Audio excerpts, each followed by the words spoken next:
नमस्कार विद्यार्थी मित्रांनो. आजचा विषय खूप विद्यार्थ्यांचा जिव्हाळ्याचा विषय आहे.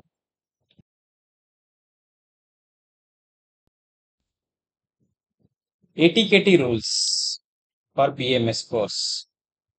विद्यार्थ्यांचा खूप जवळचा विषय की कोणत्या वर्षाला किती सब्जेक्टची एटीकेटी, कसं त्याचं हे असतं. MUHS युनिव्हर्सिटीमध्ये तो काय नियम आहे काय नाही ते आपण समजून घेणार आहोत. तुम्हाला हा व्हिडिओ नक्कीच आवडणार आहे, कारण असा कोणताही व्हिडिओ कोणत्याही चॅनलवर आजपर्यंत उपलब्ध नाही. त्यामुळे शेअर, कमेंट आणि सबस्क्राईब करायला विसरू नका. बेल आयकॉन अवश्य दाबा. त्याच्यामुळे तुम्हाला येणाऱ्या व्हिडिओचं नोटिफिकेशन मिळून जाईल. ओके, तर आपण सुरुवात करूया. 2010 पासून 2010चे जे बॅच आहे बघा, हे युनिव्हर्सिटीचं ऑथेंटिक एक परिशिष्ट म्हणून त्या ठिकाणी युनिव्हर्सिटीने तयार केलेले आहे. त्यामध्ये course wise ATKT and attempt rules BMS साठी एटीकेटीचे रूल्स काय आहेत, अटेम्प्टचे रूल्स काय आहेत ते यामध्ये सांगितलेले आहेत. 2010ची जी बॅच आहे जुने, त्यासाठी अर्थात 1.5 वर्षाचा तो कोर्स होता. 2 सब्जेक्ट किंवा त्यापेक्षा कमी फेल असेल तर एटीकेटी मिळायचं. पण ती फर्स्ट इयर बघा, तो सेकंड इयरला जायचा, पण त्याला सेकंड इयरची एक्झाम तोपर्यंत देता यायची नाही जोपर्यंत तो फर्स्ट इयर क्लिअर व्हायचा नाही. म्हणजे त्या एटीकेटी नंतर 1.5 वर्षांनी तो सेकंड इयरची एक्झाम देऊ शकत होता. म्हणजे मध्ये त्याला 2 टर्म्स मिळत होत्या. त्याच्यानंतर सेकंड इयरला बी अर्थात त्याच पद्धतीने 2 पेक्षा कमी विषय फेल असेल, म्हणजे 2 विषय किंवा त्यापेक्षा कमी, म्हणजे 1 किंवा 2 विषय, तर त्याची टर्म त्या ठिकाणी राहायची. थर्ड इयरला म्हणजे तो फायनल इयरला जायचा, पण त्याला फायनल इयर तोपर्यंत देता यायचे नाही जोपर्यंत त्याचे हे सब्जेक्ट पास होत नाही. अर्थात त्याला मध्ये 2 एक्झाम्स मिळायचं.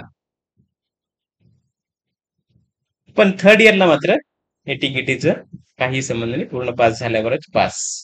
अटेम्प्ट अनलिमिटेड अटेम्प्ट, किती अटेम्प्ट तो देऊ शकत होता. त्याच्यानंतर 2012च्या विद्यार्थ्यांसाठी 12 महिन्याचा कोर्स आला. त्याच्यामध्ये 2 सब्जेक्ट किंवा त्यापेक्षा कमी, पण तो सेकंड इयरला जायचा, पण त्याला सेकंड इयर अपियर होता यायचं नाही जोपर्यंत त्याचे फर्स्ट इयरचे सब्जेक्ट निघत नाही तोपर्यंत. आणि त्याला मध्ये एकच एक्झाम मिळायची. त्यांनाही अटेम्प्टचं लिमिटेशन नव्हतं. त्याच्यानंतर सेकंड इयर मध्ये इथेही 12 महिने, 2 विषयांचं त्या ठिकाणी एटीकेटी. त्याला थर्ड इयर मध्ये ऍडमिशन राहायचं त्याचं, पण जोपर्यंत ते पास होत नाही तोपर्यंत त्याला थर्ड इयरची एक्झाम देता यायची नाही. थर्ड इयर मध्येही त्याच पद्धतीने, कारण हे 1 आणि 1.5 असे त्या ठिकाणी टर्म राहायचे. त्या ठिकाणी पण 2 सब्जेक्ट तो फायनल इयरला जायचा, परंतु ती एक्झाम थर्ड इयरचे सब्जेक्ट निघाल्याशिवाय त्याला फायनल इयर देता यायचं नाही. आणि फायनल इयर मध्ये तर सगळे सब्जेक्ट देता पास व्हावेत लागायचे. तर हे झालं 2012 विषय. पण हे वेळ येऊच नये एटीकेटिव्ह. हे बघा, हे एक बाय चान्स की ठीक आहे, आपण सगळे प्रयत्न केले आणि तरीही त्या ठिकाणी ते झालं तर ठीक आहे, परंतु आपले प्रयत्न जे आहेत ते 100% असले जायचे पाहिजेत. आणि त्याच्यासाठीच आपण 30 डेज प्रोग्राम त्या ठिकाणी आणलेला आहे. फर्स्ट टू फायनल इयरच्या विद्यार्थ्यांसाठी 15 तारखेपासून हा सुरू होत आहे. 15 मे पासून तर 15 जून पर्यंत ह्या न्यू बॅचेस 15 पासून सुरू होणार आहेत. त्याची फी जी आहे ती 4,999 पर पेपर. ऍक्च्युली 5,999 पर पेपर असते, पण मल्टिपल पेपर जे आहेत त्यामध्ये तुम्हाला खूप जास्त डिस्काउंट पण त्या ठिकाणी मिळू शकतो. अगदी 50% पर्यंत पण डिस्काउंट तुमच्या मल्टिपल पेपर्स मध्ये जाऊ शकतो, सगळे सब्जेक्ट असतील तर. जास्त अभ्यास कमी वेळामध्ये आणि 100% पास होण्याची खात्री, त्या हिशोबाने त्या ठिकाणी तुम्हाला ते शिकवलं जातं. आणि हेच आहे अथर्व अकॅडमीचं वचन, 100% पासिंग. आमच्याकडून शेकडो विद्यार्थी आज त्यांच्या करिअरमध्ये यशस्वी झाले आहेत. आता तुमची पाळी आहे. अथर्व अकॅडमीमध्ये संपर्क साधण्यासाठी तुम्हाला नंबर दिलेला आहे 7020049954. जागा मर्यादित असतील. आजच नोंदणी करा. गुगल फॉर्म पण त्या ठिकाणी डिस्क्रिप्शन मध्ये लिंक मध्ये दिलेला आहे. अँड्रॉइड ऍपची लिंक त्या ठिकाणी दिलेली असेल. आता एका विद्यार्थ्याने हा अभिप्राय पाठवलेला आहे बघा. डॉक्टर विजय पाटील प्रति अथर्व आयुर्वेद अकॅडमी रिसोड वाशिम. अर्थात फिजिकली जेव्हा ही होती तेव्हा वाशिमलाच, त्या ठिकाणी वाशिम जिल्ह्यामध्ये रिसोड या ठिकाणी होती. आणि हा विद्यार्थी तेव्हापासून त्या ठिकाणी कनेक्टेड होता. त्याने लिहिलंय, महोदय मी आपला विद्यार्थी वैभव सोलंकी. कोणतेही यश हे एकट्याने मिळत नाही. त्यात योग्य मार्गदर्शकाची व सहकार्याची आवश्यकता असते. माझ्या या वैद्यकीय अभ्यासक्रमात व परीक्षेच्या यशामध्ये माझ्या परिवाराच्या तसेच अथर्व आयुर्वेद अकॅडमीचे संचालक डॉक्टर विजय पाटील सरांचा व पुस्तकाचा संक्षिप्त संस्कृत जे आपलं पुस्तक आहे व वैयक्तिक मार्गदर्शनाचा खूप मोठ्या प्रमाणात फायदा झाला आहे. बघा, प्रत्येकाच्या प्रॉब्लेम्स वेगळे असतात आणि त्याच्या प्रॉब्लेम्स नुसार आपण गाईड करतो आणि त्याच्यामुळे आपण त्या ठिकाणी त्या विद्यार्थ्यांना यशस्वी करू शकतो. त्याप्रमाणेच अंतिम वर्षाच्या अभ्यासक्रमात सरांनी ऑनलाईन केलेल्या मार्गदर्शनामुळे मला मोठ्या प्रमाणात व्यक्तिशः फायदा झाला आहे. ऑनलाईन मार्गदर्शन केल्यामुळे मनापासून धन्यवाद सर. कारण बघा, लॉकडाऊन तेव्हा नुकतंच लागलेलं होतं, तेव्हा काय होईल पुढे काही हे त्या ठिकाणी नव्हतं. त्यावेळेस त्या ठिकाणी ऑनलाईन त्याने केलं आणि तो पास झाला चांगल्या मार्कांनी. सरांच्या ज्ञानाचा प्रवाहाच्या गंगेला अथर्व आयुर्वेद अकॅडमीला माझा खूप खूप शुभेच्छा. Vaibhav Solanki BMS final year pass झालेला आता हा विद्यार्थी आणि आता प्रॅक्टिस करतो आहे. त्याचा नंबर सुद्धा त्या ठिकाणी दिलेला आहे. बुलढाणाचा हा विद्यार्थी आहे. कुठे आपण आपल्या एटीकेटीच्या रूल्स कडे येऊया. बघा, 2017च्या बॅच साठी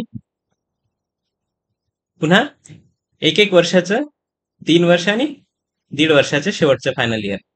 याच्यामध्ये सगळे विषय जरी फेल असेल तरी तो सेकंड इयरला त्या ठिकाणी अपियर व्हायचा.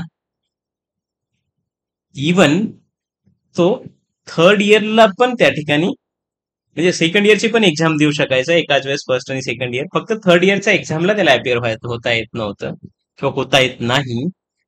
पण त्याला सगळा पिरियड जो आहे तो 10 वर्ष इथं लिमिटेशन आलेलं आहे. अटेम्प्ट साठी 10 वर्षात BMS कम्प्लीट करणं हे आवश्यक असेल आणि 1 वर्षाची इंटर्नशिप ऍडमिशनच्या डेट पासून.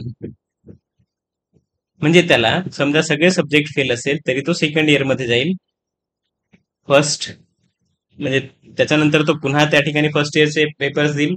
1 वर्षानंतर तो फर्स्ट इयरचे पण देऊ शकतो, सेकंड इयरचे पण देऊ शकतो. बघा, सेकंड इयरचे पण देऊ शकतो. जरी तो पुन्हा सगळे असेल फेल तरी देखील तो थर्ड इयरला जाईल. पण थर्ड इयरचे पेपर मात्र तो तेव्हा देऊ शकेल जेव्हा ते फर्स्ट इयरचे क्लिअर होतील. त्याचे फर्स्ट इयरचे क्लिअर झाल्यानंतर तो सेकंड आणि थर्ड इयर देऊ शकेल. आणि जेव्हा तो अर्थात फायनल इयरला चालला जाईल, मात्र फायनल इयरची एक्झाम तो तेव्हाच देऊ शकेल जेव्हा सेकंड आणि थर्ड इयर क्लिअर होईल त्याचं. तेव्हा तो फायनलचे पेपर देईल आणि ते सगळं 10 वर्षामध्ये त्याचं झालं पाहिजे. मग आली आपली 2021 ची बॅच जी आता सुरू आहे. आता याच्यामध्ये पुन्हा दीड आणि हा नवीन पॅटर्न पुन्हा आला. जुनाच पॅटर्न नवीन पद्धतीने. मग याच्यामध्ये 2 सब्जेक्ट मध्ये एटीकेटी, 1 किंवा 2 सब्जेक्ट फेल असेल तर तो एटीकेटी धरला जाईल. 18 महिने पिरियड त्या ठिकाणी असला.